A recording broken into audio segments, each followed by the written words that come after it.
আজকে দেখাবো গোলমরিচ চিকেন। আমি ১ কিলো মাংস নিয়ে ধুয়ে রেখেছি। এর মেন ইনগ্রিডিয়েন্টস গোলমরিচ। গোলমরিচটা ক্র্যাশ করে একটু নেড়ে ক্র্যাশ করে দিয়েছি। তারপরে আম আপনার দই দিয়ে দিয়েছি, লেবুর রস দিয়ে দিয়েছি নিংড়ে। আর নুন দেবো। নুন দিয়ে খানিকক্ষণ মেখে রাখবো। এইভাবে কিছুক্ষণ মাখার পরে একটা লেবু দিয়ে দিয়েছি।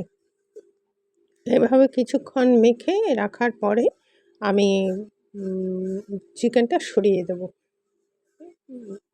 এবার ইয়েতে মেখে সরিয়ে রাখলাম। In between the period by the way আমি নূপুর, আপনারা দেখছেন smile with Nupur and Tania. এটা মেখে নেওয়ার পরে আপনার একটু সরিয়ে রাখবো। এবার দেখুন কি কি লাগবে: পেঁয়াজ, আদা, রসুন, কাজু আর কাঁচা লঙ্কা, আর এগুলো ফোড়নের জন্য এলাচ, লবঙ্গ, দারচিনি, 3টেই লাগবে। এবার এইটা একটু সাদা তেল দিয়ে মাখাতে ভুলে গিয়েছিলাম, পরে মাখিয়ে রাখলাম সাদা তেল দিয়ে। এবার প্যানটা বসিয়ে দেবো। প্যানে সামান্য সর্ষের তেল না, সাদা তেল দেবেন।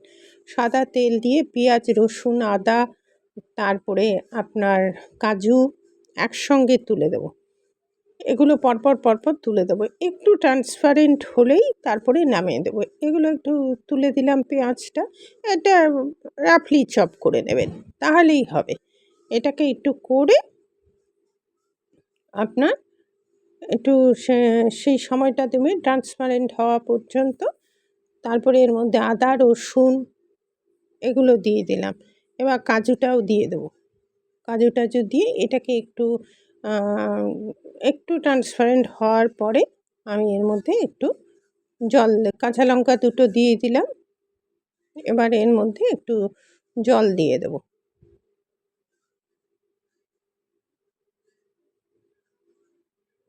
এটা হয়ে গেছে প্রায়।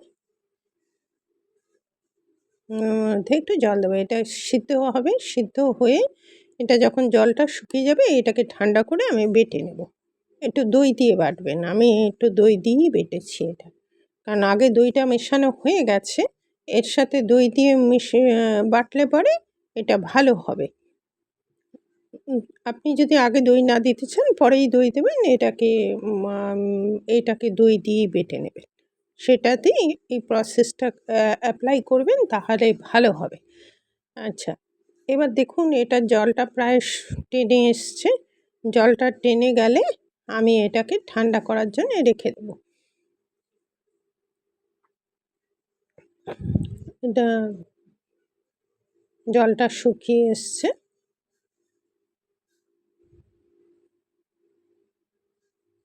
ব্যাস, এবার এটাকে নামিয়ে রেখে দেবো।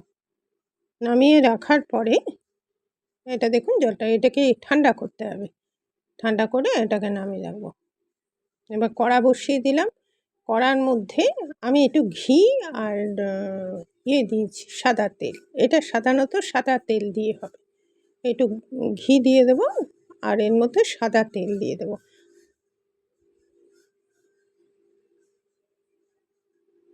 ঘি দিয়ে দিলাম। এবার সাদা তেলে এর মধ্যে একটু সাদা তেল মেশাবো। এইভাবে করবেন, ঘি আর সাদা তেল মিশিয়ে এর মধ্যে ফোড়নটা দিয়ে দেবো।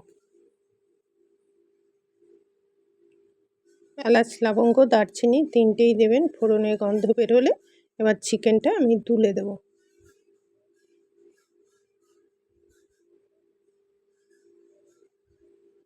হয়ে গেছে, চিকেনটা তুলে দেব। এবার চিকেনটা হওয়া পর্যন্ত আমি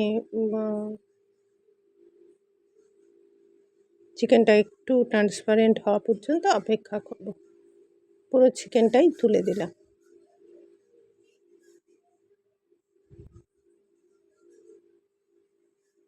দেখুন চিকেন থেকে জল ছাড়তে শুরু করেছে।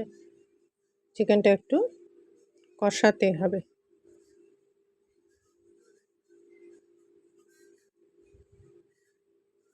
এই রান্নাটা আপনি ভাত, রুটি, পরোটা সব কিছুর সাথেই খেতে পারেন। অত্যন্ত সুস্বাদু হয়।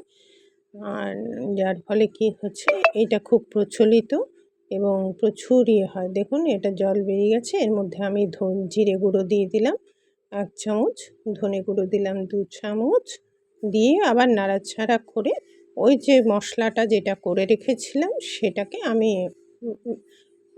মিক্সিতে পিষে নিয়েছি। এবার এইটা কিছুটা হওয়ার পরে এটা বেরিয়ে যাওয়ার পরে আমি এর মধ্যে মিক্সিটা দিয়ে ওই মশলাটা দিয়ে দিলাম। ওই মশলাটা কিন্তু আমি দই দিয়ে বেটেছি। ওটা দই দিয়েই বাটবেন। এটা মিশে গেলে পরে এবার জল দেবেন না, দই দিয়ে। আর সেটা কোনো জল পড়ে না। এই চিকেনে কোনো দিন কোনো সময় জল পড়বে না। এই চিকেনের ইয়েতেই হবে। এর মধ্যে আমি চিনি দিয়ে দিলাম। চিনি আপনি আপনার স্বাদ মতো দেবেন। একটু দই আছে, লেবু আছে, দিয়ে এটাকে একটু নাড়াচাড়া করে আপনি দেখুন ইয়েটা বেরিয়ে এসছে, জলটা বেরিয়ে এসছে। চিকেনটা সিদ্ধ হচ্ছে ওই জলে।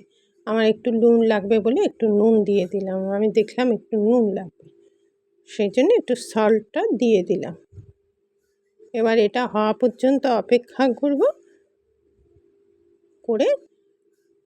এবার ওই যে গোলমরিচ গুঁড়াটা এক্সট্রা, যেহেতু এটা গোলমরিচের, এর মধ্যে লঙ্কা পড়বে না, তবু তো আমি 2টো লঙ্কা, কাঁচা লঙ্কা দিয়েছি। আপনি দিতে পারেন, নাও দিতে পারেন, কিন্তু আমি তার মধ্যে এবার আবার গোলমরিচ ক্রাশ করে, সেই ক্রাশ গোলমরিচটা, সবসময় গোলমরিচটা একটু প্যানে টেলে নেবেন, তাহলে কি হয়, গোলমরিচটা ভালো হয়। এই গোলমরিচ আমি সেটা আবার দিয়ে দিলাম, গোলমরিচটা লাস্ট ইনগ্রিডিয়েন্টস হচ্ছে গোলমরিচ আর হচ্ছে ধনেপাতার জট। আমার কাছে ধনেপাতার জট ছিল না বলে তাই আমি দিতে পারিনি।